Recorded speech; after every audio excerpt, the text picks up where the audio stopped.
বন্ধুগণ, এই পৃথিবীতে যত নবী এসেছিলেন সব নবীরা, প্রায় সব নবীরা রাজনীতির সঙ্গে পরিচিত ছিল না? ছিল না? তাহলে সব নবীরা যদি রাজনীতি করে, আজকের আলেমরা রাজনীতি কেন করবে না? তার মানে কিছু লোক ইতিমধ্যে খবর পেয়েই গেছে, যদি এইভাবে চলতে থাকে আগামীতে আমাদেরও বড় চেয়ার ধরে রাখা সম্ভব হবে না। এটা বুঝেই ফেলেছি।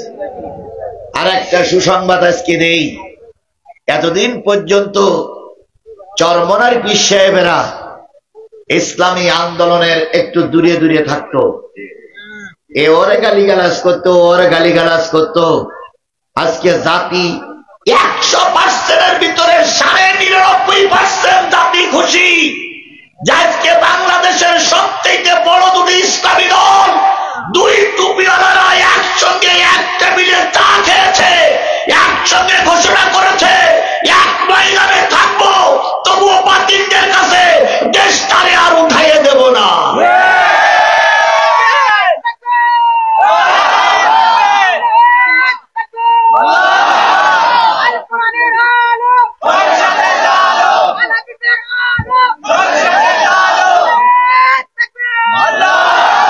সেই দুটো ইসলামী দল হলো বৃহত্তর আন্দোলন, এশিয়া মহাদেশের ভিতরে সবচেয়ে বড় ইসলামী দল বাংলাদেশ জামাত ইসলামী। আর জামাত ইসলামের আমির ডাক্তার মোহাম্মদ শফিকুর রহমান। আর বাংলাদেশে জামাত ইসলামের পরে আর একটা ইসলামী দল আছে, সেটা হচ্ছে ইসলামী আন্দোলন বাংলাদেশ, চরমনাই পীর সাহেব হুজুর। আজকে দুই টুপিওয়ালা যখন এক জায়গায় হয়েছে, জাতি তখন আনন্দের জোয়ারে ভাসতেছে, জাতি সেলুট জানায়। দুই টুপিওয়ালা যদি এক প্ল্যাটফর্মে আসে, ওরা যদি সব একজোট হয়, টুপিওয়ালাদের আর হারানো যাবে না।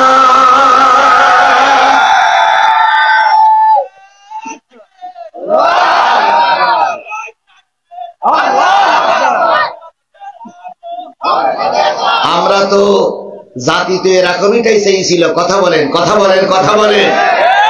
কিন্তু কিছু লোক বোঝে, তবে একটু দেরি হয়। যদি চরমনাই হুজুরে এক বক্সিং না খেত, যদি চরমনার বিশ্বের একটা বক্সিং না খেত, তওবা করে ফিরে আসতো না। কথা বলেন ঠিক না ঠিক? এই বক্সিংটাই তার জন্য রহমত হয়ে কাজে লেগেছে। আর আমরা অনেক আগেই বলেছিলাম যে যতই ঘন্টা টানুক এ হলো পেতনির বাচ্চা, যতই ঘন্টা টানুক এ হলো ফেরাউনের উত্তর শরী। কথা বলেন ঠিক না ঠিক? এই কথাটা টুপিওয়ালারা বুঝতেছে, তবে একটু দেরি হচ্ছে। আল্লাহর কসম, এখানে যত টুপিওয়ালা আছে লিখে রাখুন, যদি আমাদের বুঝতে আরো 50 বছর দেরি হয়, আমাদের আরো 50 বছর বাইরে খাওয়া লাগবে। সুতরাং এবার সুযোগ এসেছে, এই সুযোগকে আমরা আর হাতছাড়া করতে রাজি নই। আমরা এই সুযোগকে হাতছাড়া করতে রাজি নেই। কথা বলেন ঠিক না ঠিক? সুতরাং আমি যেটা বলছিলাম, রসুলের চাইতে ভালো মানুষ আর সমাজে কেউ ছিল না, বর্তমান কেউ নাই, আগামীতে কেউ আসবে বলে আমার মনে। পৃথিবীতে অনেক রাষ্ট্র আছে, ক্ষমতায় বসতে পারলেই অন্যের দেশের পরে কুনজর পড়ে। যেভাবেই হোক তুমি ক্ষমতা দখল করেছ, যেভাবেই হোক তুমি ক্ষমতায় গিয়েছো রে ভাই, তোমার দেশের যতটুকু জায়গা আছে ততটুকু জায়গা নিয়ে তুমি থাকো, কিন্তু তার টার্গেট থাকে নিজের দেশে তো থাকবো, অন্যের দেশ তারে কিভাবে দখল করব। এ হইল ঘর ভাঙা পুরুষ লোক। ঘরের ভিতরে যদি ভালো সুন্দরী নারীও থাকে, তাহলে কিছু লোকের চরিত্র এত খারাপ, ঘরের বউটারে অনেক ভালো মনে করে, এই জন্য শুধু মনে করে ওইটা যদি আমার হইতো, ওইটা যদি আমার হইতো, ওইটা যদি আমার হইতো।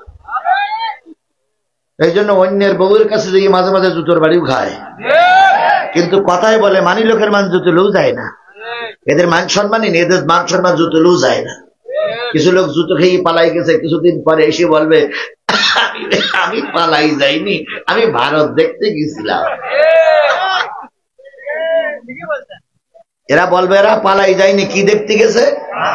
ভারত দেখতে গেছে। এই জন্য কথাই বলে মানি লোকের মান জুতুলু যায় না। আমার ভাইয়েরা,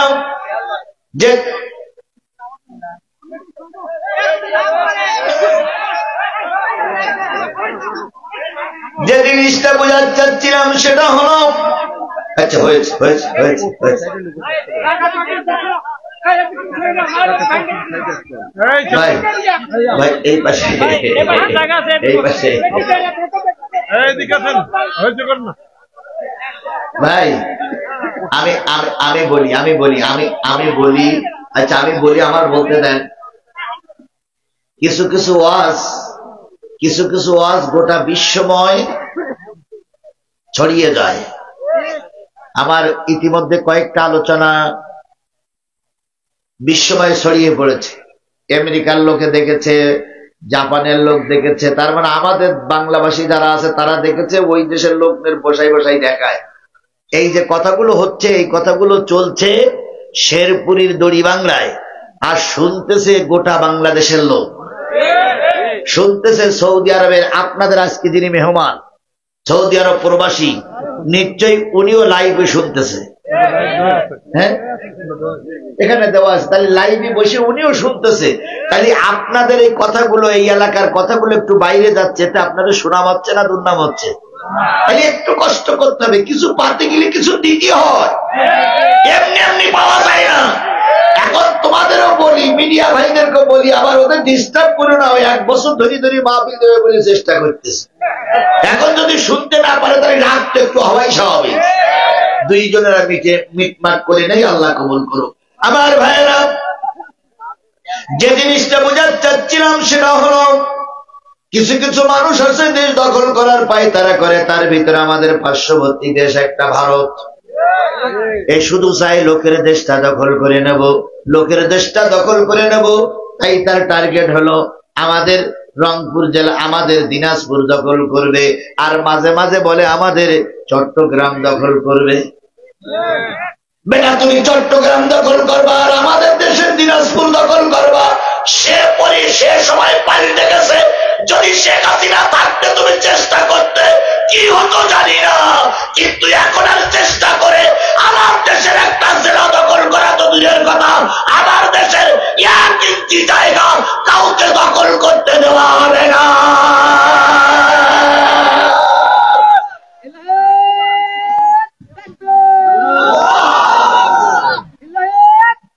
আমার ভাইরা, দিনাজপুর দখল করা তো দূরের কথা, কি বলে চাপাই নবাবগঞ্জে একটা এলাকায় একটু কাঁটা তারের বেড়া দিচ্ছিল, আমাদের কৃষক আর বিজেপি ডাইরেক্ট যে অ্যাকশন করে তাদেরকে সেখান থেকে সরাই দিয়েছে। এবার ভারতের দূতাবাসকে তলব করা হলো। ভারতের দূতাবাস ভারতের প্রধানমন্ত্রীকে বললেন আপনি কথা বলেন, উনি কথা বললেন, বলার পরে আমাদের ডাক্তার মোহাম্মদ ইউনূস সাফ জানিয়ে দিয়েছে, আমাদের দেশ দখল করার জন্য চেষ্টা করেন না, আমাদের দেশ দখল করার জন্য চেষ্টা করেন না। শেখ হাসিনার কাছে শুনে দেখেন আমাদের লোক কেমন লড়াই করতে জানে। শেখ হাসিনা যখন টিকে থাকার জন্য ছেলেদের পরে গুলি করতেছিল, পুলিশ বলতে, শেখ হাসিনা বলতেছিল কি ময়দান দখল হয় না কেন? কয় ম্যাডাম ময়দান দখল করব, একজন মারা গেলি 4 জন দাঁড়ায়, একজন মারা গেলি, একজন লাশ পড়ে গেলি, সে লাশটা গাড়িতে তুলে দিয়ে আরো 4 জন দাঁড়ায়, কি করে আপনি কমাবেন? আর ডাক্তার মোহাম্মদ ইউনূস বলে দিয়েছে, ভালো করে শোনো ভারত, শেখ হাসিনাকে তাড়ানোর জন্য একজন মারা গেলি 4 জন দাঁড়িয়েছে, আর ভারত তোমার সঙ্গে মোকাবেলা করার জন্য একজন যদি সীমান্তে মারা যায়, ওই জায়গায় 40 জন দাঁড়িয়ে যাবে, তবুও তোমাকে 1 ইঞ্চি জায়গা ছেড়ে দেব না। কারণ ভারতের সেনাবাহিনী মারা গেলে যাবে জাহান্নামে, আর আমার দেশের একজন কৃষক মারা গেলে যাবে কোথায়? জান্নাতে। ভারত তোমার অস্ত্র আছে আর আমার ঈমান আছে, তুমি অস্ত্রের জোর দেখাতে পারো আর আমি ঈমানের জোর দেখাতে পারি। খালি ভারতের টার্গেট হলো দেশ দখল করা, আর আমাদের অতীতে যারা ছিল তাদের টার্গেট ছিল কিভাবে ক্ষমতায় থাকবে। শুধু বলতেন আমার ক্ষমতা চাই, লোক সব মরে সাপ হয়ে যাক, দুঃখ নেই, ক্ষমতা চাই। তারপরে আর মাঝে মাঝে বলতেন মন্ত্রীরা তোমার কি আগে যদি আমি মারা যাই আমার এই সিয়ার খান কবরে দিয়ে এসো, যাতে করে আমি ওই সিয়ারে বসে মুনকার নকিরের সঙ্গে প্রশ্নের উত্তর দিতে পারি। এরপরে বলতেন আমার চাই ক্ষমতা, আমার চাই ক্ষমতা। মাঝে মাঝে বলতেন আমারে নামাইনের মতন কোন শক্তি বাংলাদেশে নাই। কিন্তু এটা উনি জানতেন না যে দুপুর বেলার বিরানি ভাতলার কপালে নাই।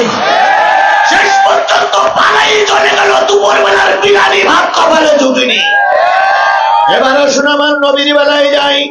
নবী সাল্লাল্লাহু আলাইহি সাল্লাম এই পৃথিবীতে যখন এসেছিলেন তখন তিনি যে ঘরটা এসেছিলেন সেই ঘরটার বর্ণনা পাওয়া যায়। যখন নবী দুনিয়া আসলেন, আসার পরে সকলে জেনে গেল আব্দুল্লাহর বেটা মোহাম্মদ দুনিয়া এসেছে, খুব চাঁদের মতন ফুটফুটে সন্তান। উম্মে হানি চলে আসলেন, এসে বলতেছেন ভাবিজান এত সুন্দর একটা চাঁদের মতন সন্তান আপনার ঘরে জন্ম নিয়েছে, অথচ আপনার ঘরে আলো নাই কেন, বাতি নাই কেন? আমেনা শুয়ে শুয়ে বলেছে বুবুজান নবীর আগমনে ঘরে আলো জ্বালাবো, লণ্ঠনে কোনো তেল নাই। উম্মে হানি বলেন আমি নবীকে কোলে তুললাম, দুই গালে দুটো চুমা দিলাম, দুই গালে দুটো চুমা দিয়ে নবীর মুখের কাছে মুখ লাগালাম, দেখি আল্লাহ নবীর ঠোঁটটা বিড় বিড় বিড় বিড় করে নড়তেছে। আমি জিজ্ঞেস করলাম ও ভাতিজা জন্মের পরে এসে তুমি কেন কান্দো? সেদিন ভাতিজা কোনো উত্তর দেয়নি। একটু বড় হওয়ার পর ভাতিজারে বললাম ভাতিজা সেদিন কেন কেঁদেছিলে? নবী ফুপি আম্মার গলা জড়াই ধরে বলেছিলেন ফুপি আম্মা জন্মের পরে কেঁদেছিলাম রব্বি হাবলি উম্মতি, আয় আল্লাহ আমার গুনাহগার উম্মত গুলোরে মাফ করে দাও। দাড়ি বাংলার মুসলমানেরা, গাড়িদাও ইউনিয়নের মুসলমানেরা, বলুন তো নবী কেঁদেছিলেন কাদের জন্য? আপনারা কি সেই উম্মত? এই কথা বলেন, আপনারা কি সেই উম্মত? আরো জোরে বলেন সেই উম্মত। তাহলে আপনারা যদি সেই উম্মত হন, সেই নবীর পরে নাজিলকৃত কোরআনের আলোচনা চলছে, আর আপনি বাড়ি শুয়ে আছেন, বাজারে ঘুরতেছেন, বাদাম খেয়ে বেড়াচ্ছেন, নিশ্চয়ই কিয়ামতের দিন আল্লাহ রাসূল আপনাকে উম্মত বলে পরিচয় দেবে না।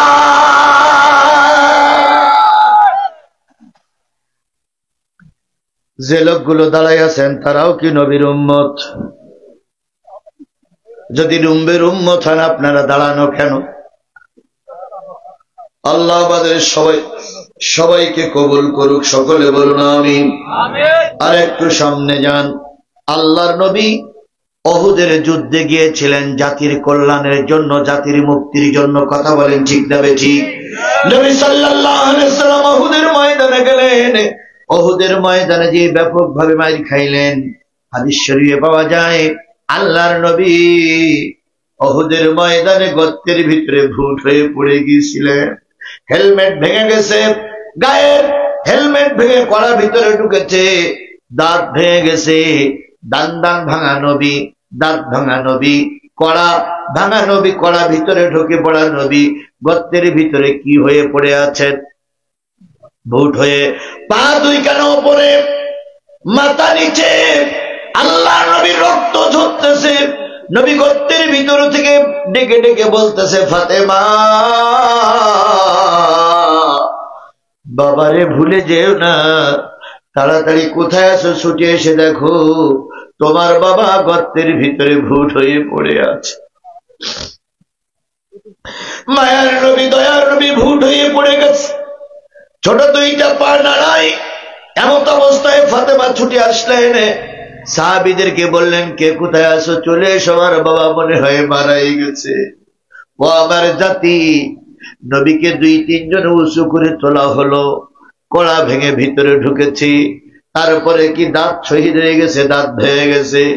নবীজিকে 4-5 জন ধরে যখন বেরি করে নিয়ে আসলেন, তখন নবীর সামনে 70 জন মুসলমানের লাশ পড়ে আছে। নবী 70 জনের সামনে দাঁড়িয়ে চোখের পানি ফেলে কেঁদে কেঁদে বললেন, ও আল্লাহ, আমি তো এমনটি চাইনি যে আমার সাথীদের মৃত্যুবরণ করতে হবে।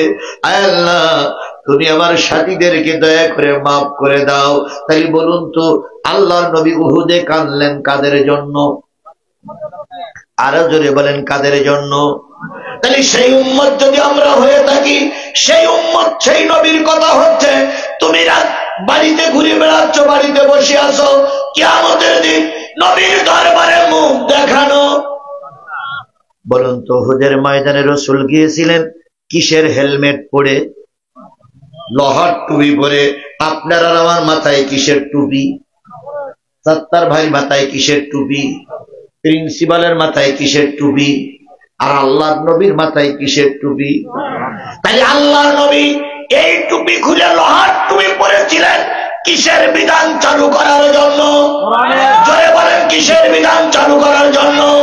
শেরপুরের মুসলমান শপথ দিতে হবে, আবারও যদি কোরআনের আইন চালু করার জন্য এই টুপি পরে, এই টুপি ফেলাই রেখে যদি ওই লোহার টুপি পরতে হয়, তবুও রাজি, তবুও দেশটারে জালেমের কাছে আর ফেরত দেব না।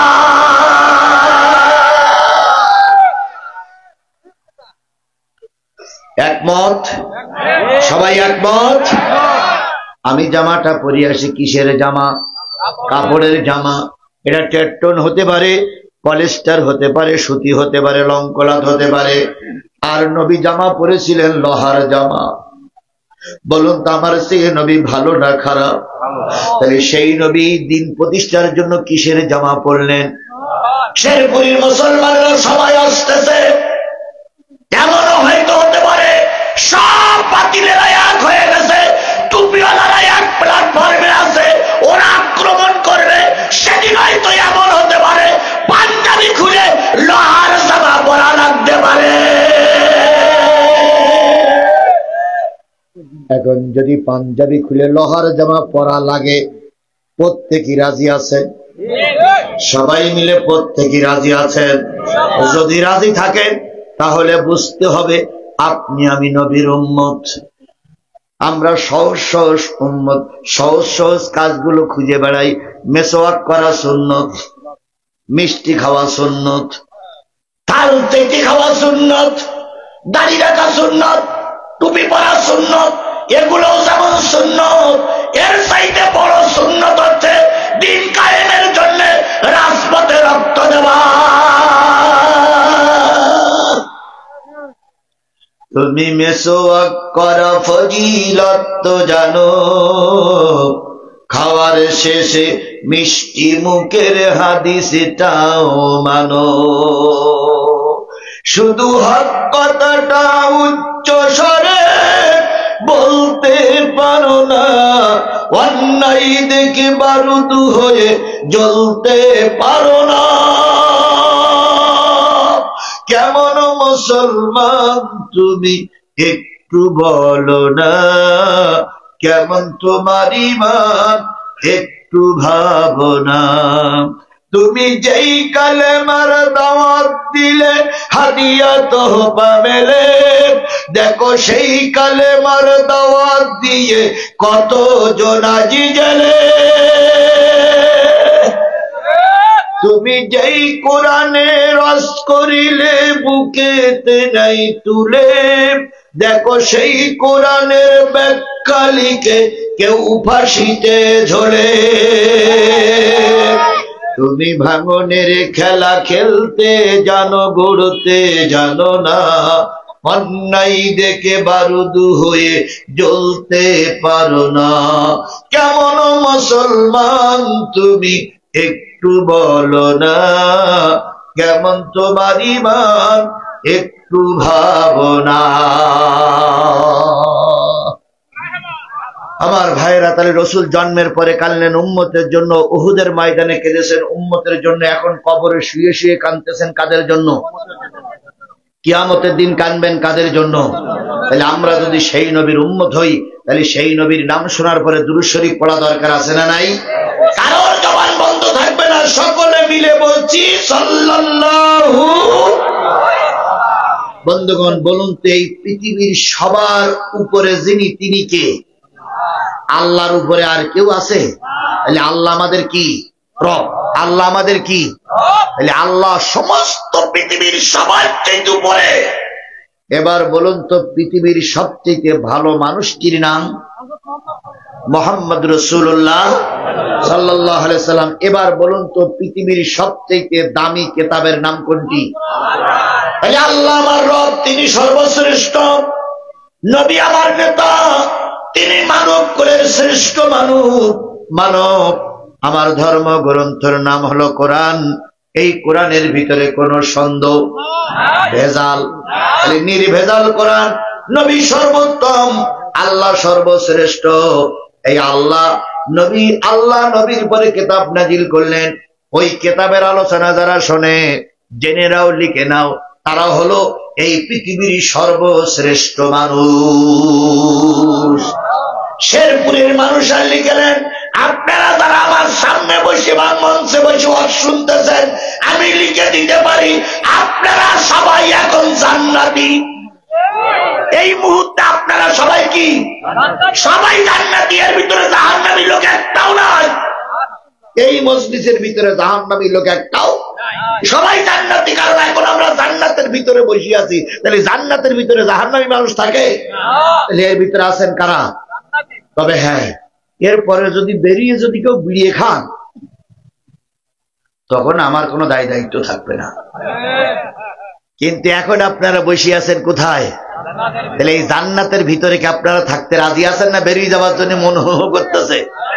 কারা কারা জান্নাতে থাকতে রাজি আছেন? একটু হাত তুলে দেখান তো, কারা কারা জান্নাতে থাকতে রাজি আছে? আর শোনেন, পাশে দেখেন তো কেনা জান্নাতি হতে চাই না, তাই সে হাত তুলিনি। খেয়াল করেন যে কেনা হাত তুলিনি।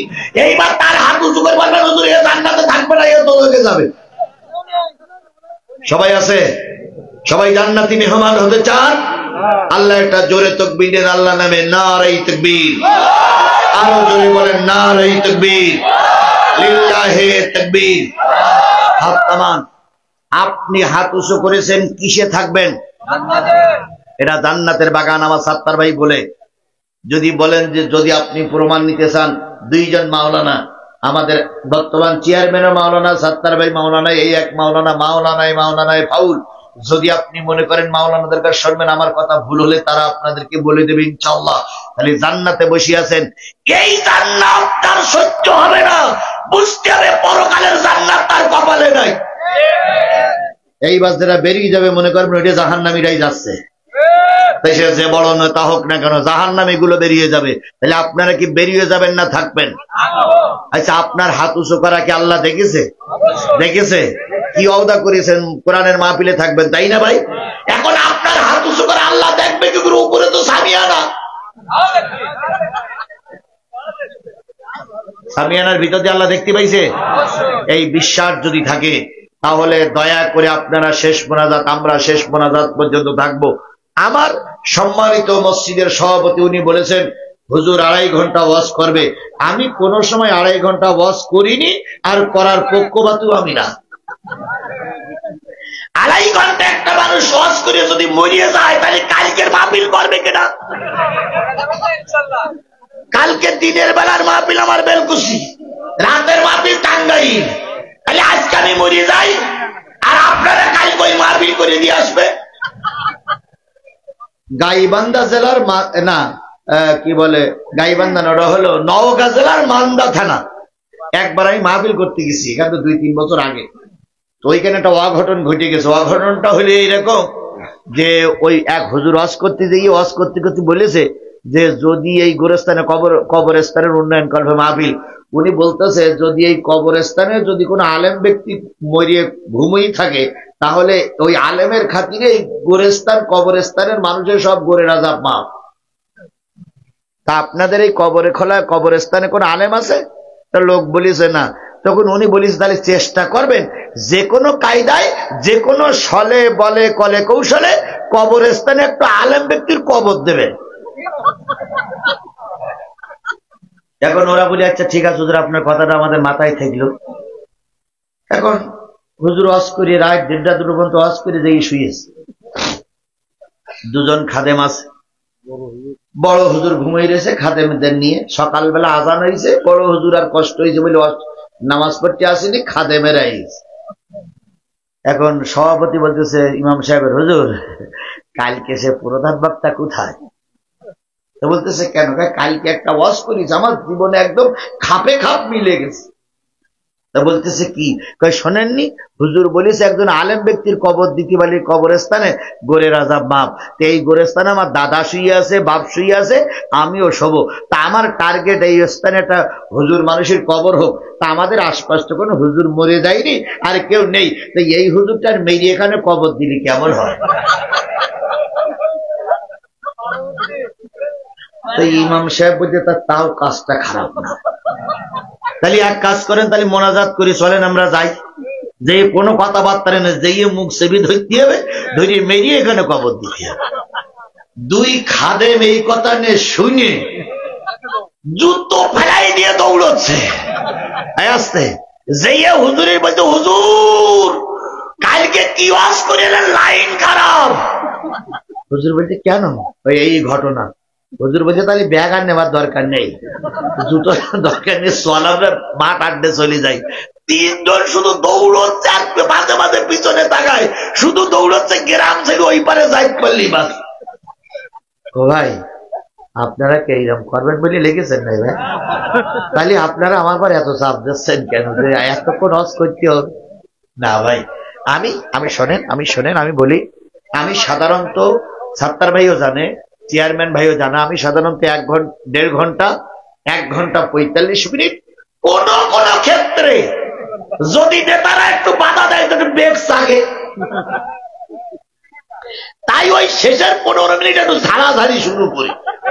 এই সব মিলে হয়তো 2 ঘন্টা হয়েছে কি হয়নি আমি আপনাদের বাহারুন করব না। তবে আমি আপনাদের কাছে দাবি করছি, সূরা আহজাবের 3-4টা আয়াত তেলাওয়াত করেছি। তেলাওয়াতকৃত আয়াতের পরে ভিত্তি করে আমার নির্ধারিত সময় 12টা পর্যন্ত 1 ঘন্টা 10 মিনিট সময় আমার সামনে আছে। এই 1 ঘন্টা 10টা মিনিট পেশাব লাগুক, পায়খানা লাগুক, বড় জরুরত একবার বিপদ ছাড়া ময়দান ছেড়ে যাব না।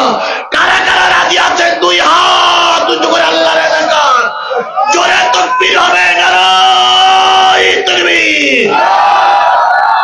বর্তমান আল্লাহ আপনার উপর সহায়ক, আমাদের উপরে সহায়ক। এই মাহফিলটা কর্তৃপক্ষ দিয়েছে, সাত্তার ভাই কালেকশন করেছে। যা কালেকশন আমি টেবিলে যা টাকা দেখলাম, এখনো 50,000 টাকা হয়েছে কিনা আমার সন্দেহ জাগে। তাহলে এই যা হয়েছে, এই মাহফিলটা করতে দিয়ে 2 লাখ টাকা খরচ, 50,000 টাকা হয়েছে। আর 1.5 লাখ টাকা যদি ঋণী থাকে, সামনের বছর এখানে আর মাহফিল হবে না। এখন আপনারা কোরআনের পক্ষে না বিপক্ষে? যদি পক্ষে থাকেন তাহলে মাহফিল চালু রাখতে হবে, যদি বিপক্ষে থাকেন তাহলে মাহফিল বন্ধ করে দিতে হবে। আমাদের একজন সাবেক এমপি, বিরাট দলের নেতা, তিনি গতকালকে একটা বক্তৃতা দিয়েছে, গতকালকে না পরশুদিন একটা বক্তৃতা করেছে। বক্তৃতায় তিনি বলেছেন যে আমার দেশে ওয়াজ হচ্ছে, রাত থেকে থেকে ওয়াজের নামে রাজনীতি হচ্ছে, আমার দেশে যাত্রাগুলো বন্ধ হয়ে যাচ্ছে, আমার দেশের সিনেমাগুলো বন্ধ হয়ে যাচ্ছে, আমার দেশের কি বলে পুতুল নাচ বন্ধ হচ্ছে, আমার দেশের জারি গান বন্ধ হয়ে যাচ্ছে। আমি ওই নেতার সম্পর্কে স্পষ্ট বক্তব্য যে আপনি কি যাত্রাগানের পক্ষে না কোরআনের পক্ষে? জাতির স্পষ্ট করে বলুন, আপনারা যাত্রাগানের পক্ষে না কোরআনের পক্ষে? সুতরাং আপনারাও কি ওই নেতার মতন?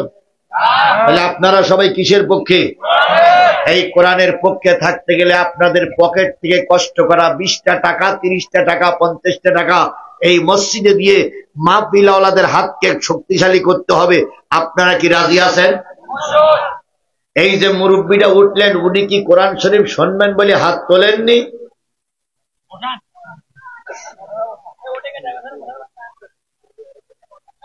মুরব্বী মুরব্বী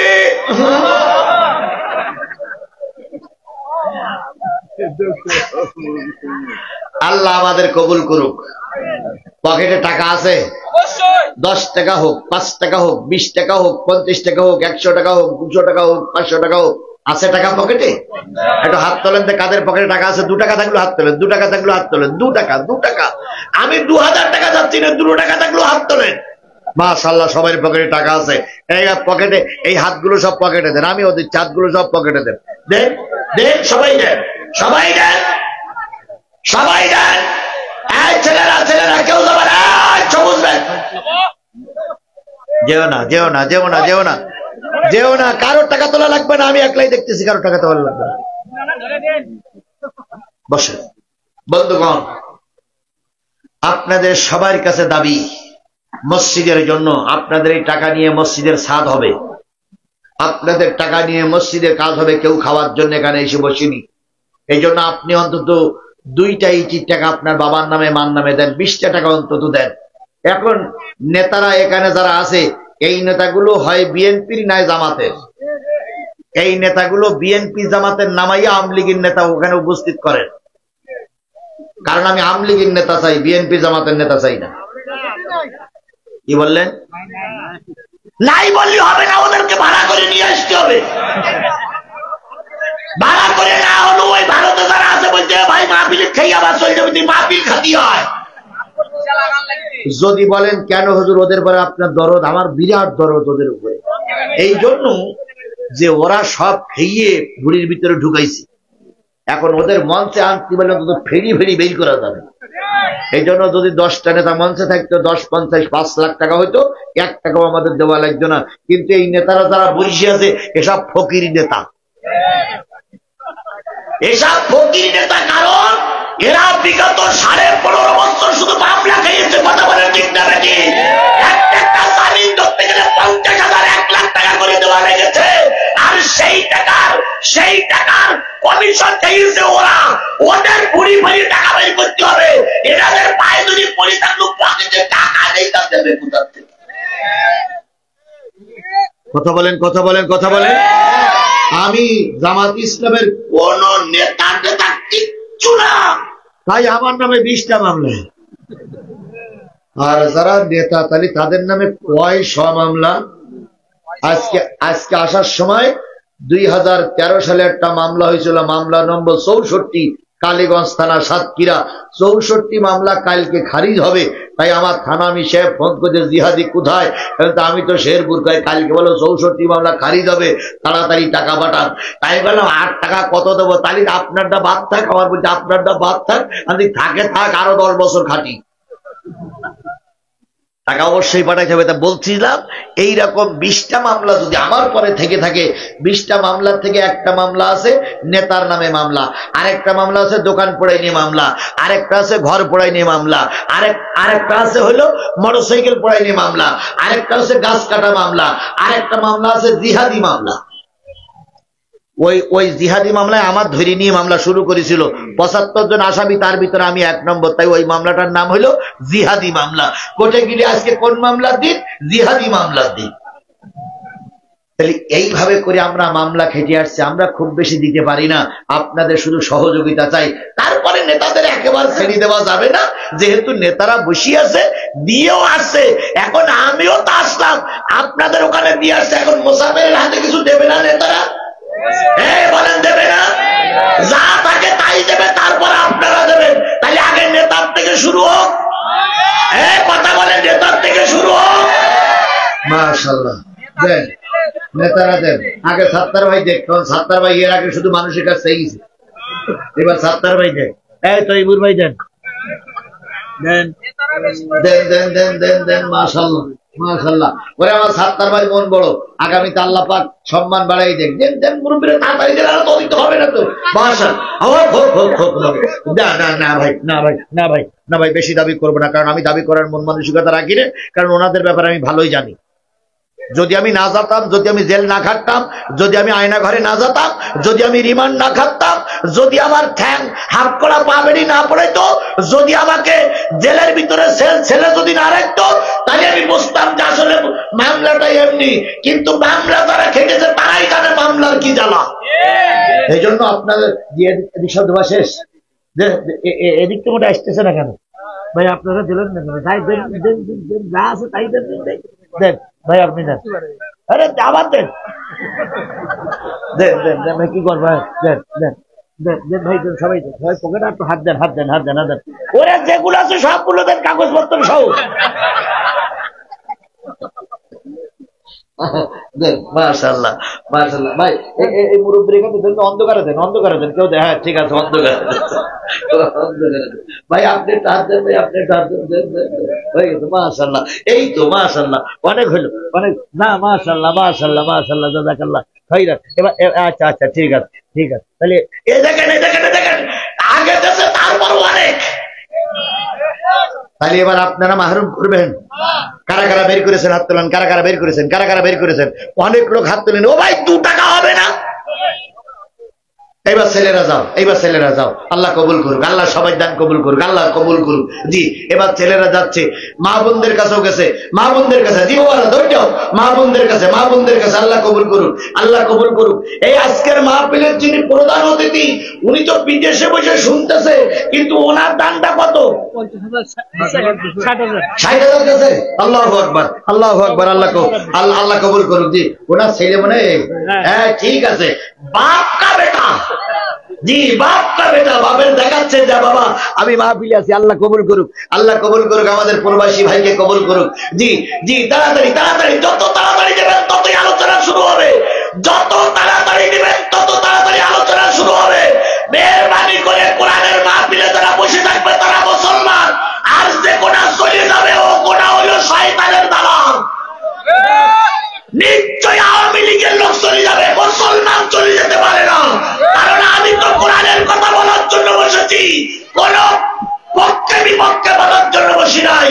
আল্লাহ আমাদের কবুল করে গেছে, যেখানে করেন সুবহানাল্লাহ।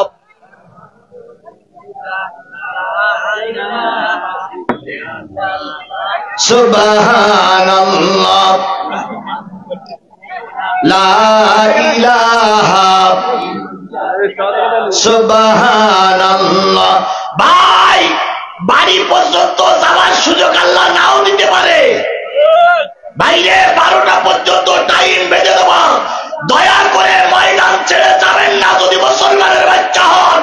অমুসলিম হলে আমার কোনো দুঃখ নাই, মুসলমানের বাচ্চা কোরআনের মাহফিল ছেড়ে চলে যেতে পারে। এরপরও যারা যাচ্ছে হিসাব করুন, আপনারা বিপদের দিকে যাচ্ছেন। আল্লাহ আপনাদের কবুল করুক, আমাকেও কবুল করুক, সকলে মিলে বলুন আমিন। বন্ধুগণ, আমি আপনাদের সামনে তেলাওয়াত করেছি কোন সূরা?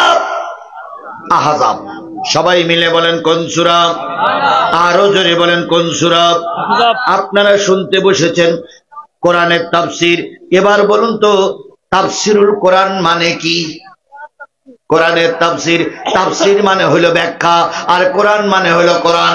যেই মাহফিলে 30 পারা কোরআনের ব্যাখ্যা হয়, ওই মাহফিলটার নাম হচ্ছে তাফসীরুল কোরআন মাহফিল। কথা বলেন ঠিক না বেঠিক? এখন ৭০ ভাই ব্যাখ্যা করেছে 5 পারা, আমি ব্যাখ্যা করব এখন 25 পারা। শুনতে রাজি আছেন? শুনতে রাজি আছেন? জীবনেও না, জীবনেও থাকবেন না আপনারা 100 সত্য। যদি বলেন রাখেন রাখেন রাখেন, আপনি আগে বুঝে শুনে উত্তর দেন। বলুন তো, 1-1.5 মাস পরে রোজা, খতম তারাবি হয় না হয় না? খতম তারাবির প্রথম দিন কত মুসল্লি থাকে? মসজিদ ভরা, দ্বিতীয় তালা ভরা। হাফেজ সাহেব পড়ল 1.5 পারা, মাত্র পড়িছে 1.5 পারা। পরের দিন দেখা গেল মসজিদের ভিতরটা ফুল, উপরে কোনো লোক নাই। পরের দিনও পড়িছে 1.5 পারা। তারপর দিন হাফেজ সাহেব 1.5 পারা পড়তেছে, 10 রাকাত হয়ে গেল, অর্ধেক চলে গেল। এরপরে দ্বিতীয়, তৃতীয়, চতুর্থ দিনই দেখা গেল 2 কাতার, 3 কাতারের বেশি হয় না। ওরে বাবা, 1.5 পারা পড়ে, তাই 4-5 দিন পরে লোক পাওয়া যায় না। আর আমি যদি 25 পারার তাফসীর 1 লাগার করি, চোখ আলগা করে দেখবো মাই কলাও না। তাহলে তাফসীর মাহফিল কেন? তাফসীর মাহফিল হলো বিশেষ একটা সূরা, বিশেষ একটা আয়াত, বিশেষ একটা বিষয়ের পরে কোরআন হাদিস থেকে আলোচনার নাম হচ্ছে তাফসীর।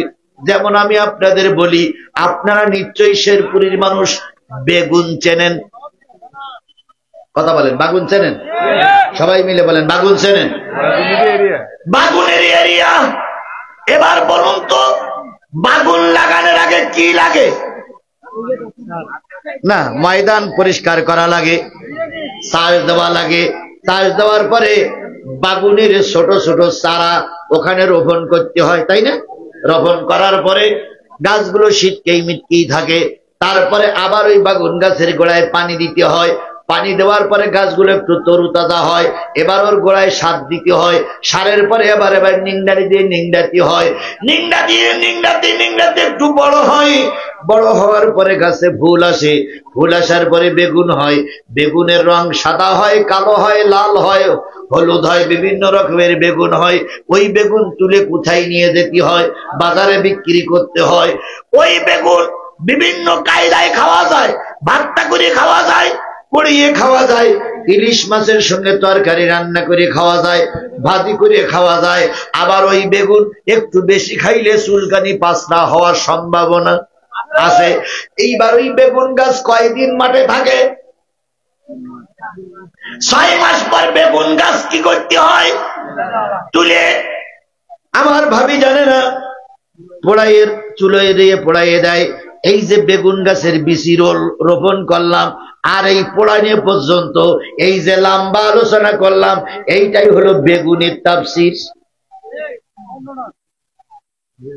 এইটা হলো কিসের তাফসীর? বেগুনের তাফসীর।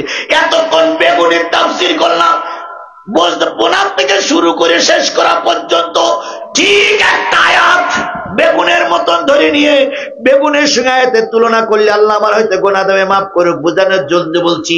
একটা আয়াত আমি নিলাম, ওই আয়াতটার প্রেক্ষাপট, ওই আয়াতটার শানে নজুল, ওই আয়াতটা নাজিলের সময়কাল, ওই আয়াতটা কোন প্রেক্ষাপটে নাজিল হয়েছে, কোন সূরা থেকে নিলাম, কোন পারার থেকে নিলাম, তাহলে প্রথম হবে কোরআনের ব্যাখ্যা, তারপর হবে পারার ব্যাখ্যা, তারপর হবে সূরার ব্যাখ্যা, তারপর হবে আয়াতের নাজিলের সময়কাল, এরপরে আয়াতের ব্যাখ্যা, এরপরে শিক্ষা, এরপরে নাসেখ মানসুখ, এরপরে ওর ভিতরে বক্তা কিছু কথা উপদেশ দিয়ে মানুষকে বোঝাবে, তারপরে সর্বশেষ আল্লাহর কাছে ক্ষমা চাইবে, দোয়া করবে।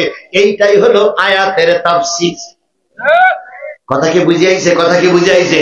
তাহলে আমি আপনাদের সামনে সূরা, কোন সূরা থেকে তেলাওয়াত করেছি? আহজাব 66, 67, 68, 69, 69 এই 4টি আয়াত। এই 4টি আয়াত আপনাদের সামনে তেলাওয়াত করেছি। কোন সূরা থেকে? আহজাব। এই আহজাবটি হলো 22 নম্বর পারার 33 নম্বর সূরা। কত নম্বর পারা? আরো জোরে বলেন, কত নম্বর পারা? কত নম্বর সূরা? 33 নম্বর সূরা।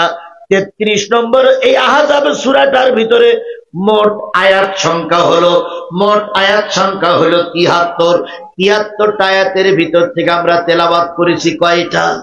এবার আবার যান, আহজাব শব্দের অর্থ হচ্ছে শত্রু বাহিনী। আহজাব শব্দের অর্থ কি? শত্রু বাহিনী। আহজাব একটা যুদ্ধের নাম। আল্লাহ রাসূলের জীবনে প্রথম যুদ্ধ হয়েছিল, সেই যুদ্ধটার নাম হলো বদর। কি যুদ্ধ? বদর। দ্বিতীয় যুদ্ধ হলো, সেই যুদ্ধটার নাম কি? উহুদ। কথা বলে কেন?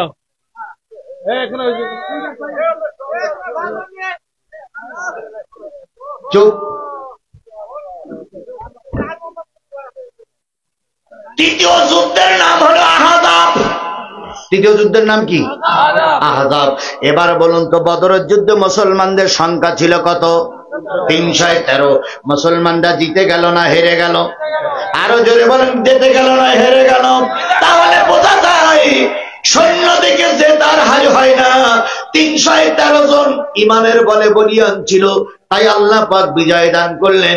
এবার বলুন তো, উহুদের যুদ্ধে মুসলমানদের সংখ্যা ছিল কত? 1300 লোক নিয়ে ঠিক যুদ্ধের আগের দিন কেটে পড়েছিল এক টুপিওয়ালা, এক পাগড়িওয়ালা। তারা কোরআনের যুদ্ধে যেতে দিতে চান নাই, নিজেরাও যান নাই। ওই যুদ্ধে আল্লাহ রাসূলের হেলমেট ভেঙে গেল। প্রথম বলেছি, তাই যদি হয় যেই যুদ্ধে 1000 লোক নিয়ে যাওয়ার কথা, গেল 700 লোক নিয়ে 300 লোক কেটে পড়ল। কেটে পড়ার কারণে আল্লাহ রাসূল মার খাইলেন। তাহলে যুগে যুগে মৌলবীরা মৌলবীদের বিরোধিতা করার কারণে মৌলবীরা হুজুররা মার খাইছে। আজকেও যদি সাইদির বিরুদ্ধে কোন মৌলবী না দাঁড়াতো, খোদার কসম আল্লামা সাঈদীর ওরা মেরে দিতে পারত না।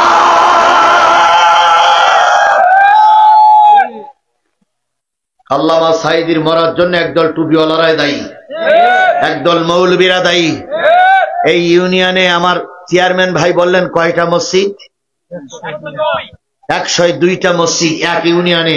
তাহলে গোটা দেশে কতগুলো মসজিদ? প্রায় 6 লাখের উপরে মসজিদ। ও আমার শেরপুরের মুসলমানেরা, 6 লাখ মসজিদের কয় লাখ ইমাম লাগবে? কোন কোন মসজিদে কিন্তু 2 জন 3 জন 4 জন ইমাম আছে। তাহলে আমি অতগুলো ধরার দরকার নেই, 6 লাখ ইমাম।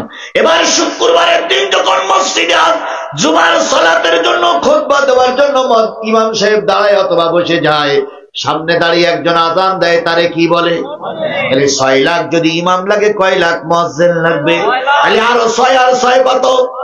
12 লাখ ইমাম মসজিদ যদি বিয়ে করিয়ে থাকে তাহলে আরো কয় লাখ? আরো 12 লাখ।